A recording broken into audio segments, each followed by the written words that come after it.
मुंबईच्या रस्त्यावर पडलेल्या खड्ड्यांच्या विरोधात राष्ट्रवादी काँग्रेस शरदचंद्र पवार पक्ष आता आक्रमक झालेला आहे। मुलुंडमधल्या LBS मार्गावर राष्ट्रवादी शरदचंद्र पवार गटाच्या कार्यकर्त्यांनी आंदोलन पुकारले। हातात फलक घेत धडक मोर्चा काढण्यात आला। पक्षाचे सचिव गुरजोत सिंग यांच्या नेतृत्वाखाली सध्या आंदोलन केलं जात आहे।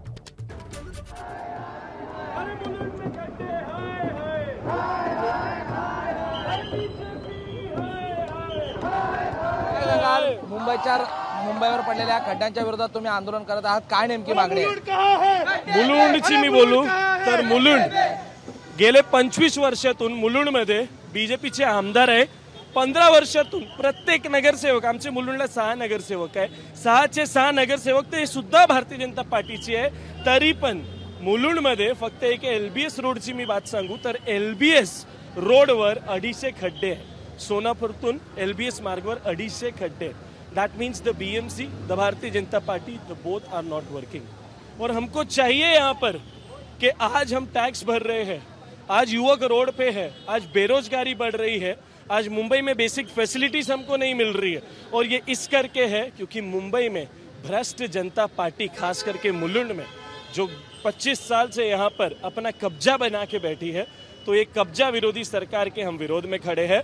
और आने वाले चुनाव में मुंबई की मैं बात करूं, खास करके मुलुंड की, तो मुलुंड की मैं बात करना चाहूंगा। यहाँ के आमदार को वोटों से तो है ही है, लात मारकर बाहर यहाँ से भगाएंगे, क्योंकि मुलुंड में राष्ट्रवादी कांग्रेस पार्टी का झंडा असेंबली में लहराएगा और हम दिखाएंगे कि जन सेवा क्या होती है। अजूनही रस्त्यांवर खड्डे दिसून येतात, तुम्ही चेतावणी देखील दिली होती 8 दिवसापूर्वी। 10 दिन पहले हमने चेतावनी दिया था कि खड्डे भर दो वरना हम मोर्चा करेंगे। वापस हम 10 दिन का टाइम देते हैं।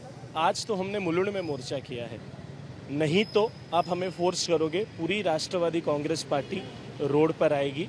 और वो टाइम पर महानगर पालिका मुंबई ऑफिस कैसे घेरना है, ये राष्ट्रवादी कांग्रेस पार्टी को, महाविकास आघाडी को अच्छी तरह से आता है। तर अजूनही 10 दिवसांमध्ये हे खड्डे बुजले गेले नाहीत तर मुंबईच्या महानगरपालिकेच्या मुख्यालयावर पुढील मोर्चा असेल, अशा प्रकारची चेतावणी देखील गुरजोत सिंग यांनी या ठिकाणी दिलेली आहे। कॅमेरा पर्सन अनुप्रस्तुतीचा प्रशांत बडे, ABP माझा, मुंबई। ABP माझा, उघडा डोळे बघा नीट।